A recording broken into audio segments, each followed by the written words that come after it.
সরকারের যে approach, that approach was not good approach. High court বিভাগের এরকম ডাইরেকশন থাকা সত্ত্বেও তারা সুপ্রিম কোর্ট সচিবালয়কে বিলুপ্ত করে দিয়েছেন।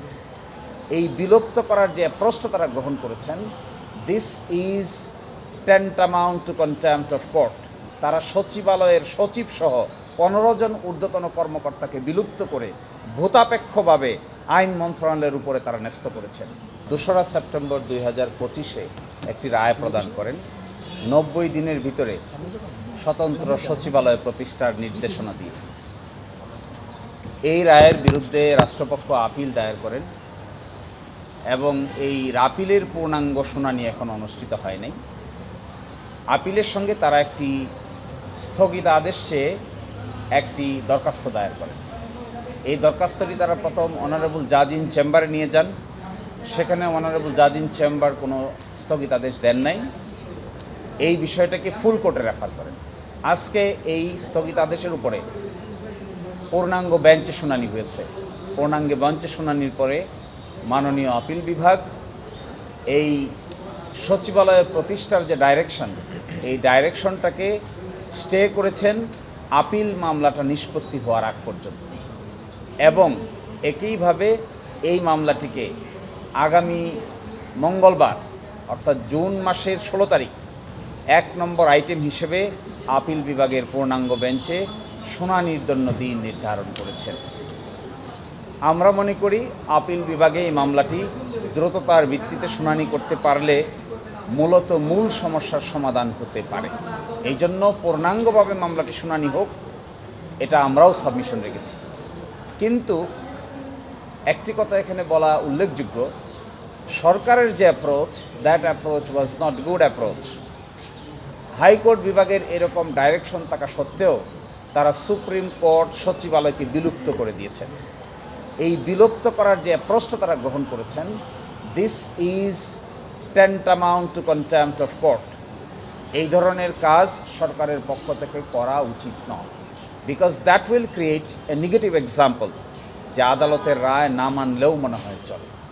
তারপরেও আমি বলছি, আজকে যেহেতু মাননীয় আপিল বিভাগ স্টে করেছেন, সুতরাং এই স্টে করার আগ পর্যন্ত তাদের ক্ষেত্রে সচিবালয়ে বিলুপ্তির কোনো উদ্যোগ নেওয়ার কাজটি তারা ঠিক করেন নাই।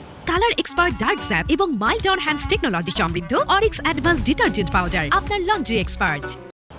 তাদের স্টে হওয়া পর্যন্ত অপেক্ষা করা দরকার ছিল। এই স্টে পিটিশনটা আপিল বিভাগে মঞ্জুর হবে কি হবে না, এতটুকু ধৈর্য সরকারের ধারণ করা দরকার ছিল।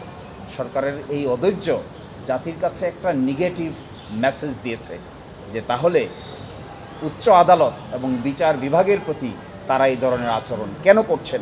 আপনারা দেখবেন 19 মে 2026 সালে তারা সচিবালয়ের সচিব সহ 15 জন ঊর্ধ্বতন কর্মকর্তাকে বিলুপ্ত করে ভূতাপেক্ষভাবে আইন মন্ত্রণালয়ের উপরে তারা ন্যস্ত করেছেন।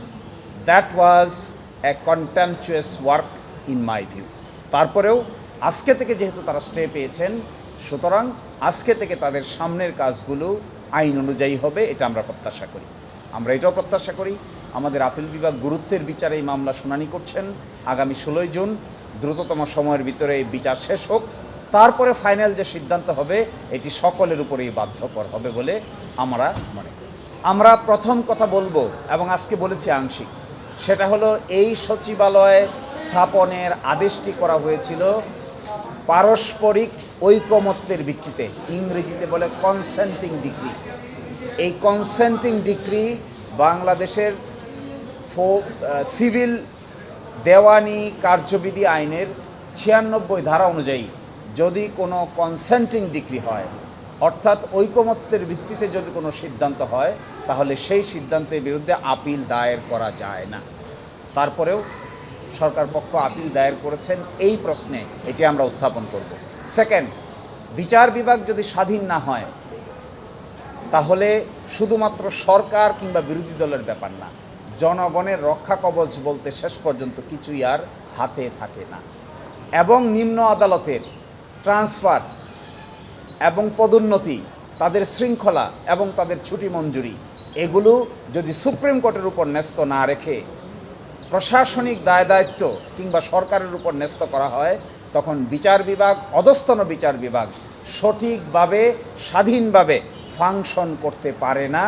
বিগত বছরগুলো আমাদেরকে আঙ্গুল দিয়ে দেখিয়ে দিয়েছে।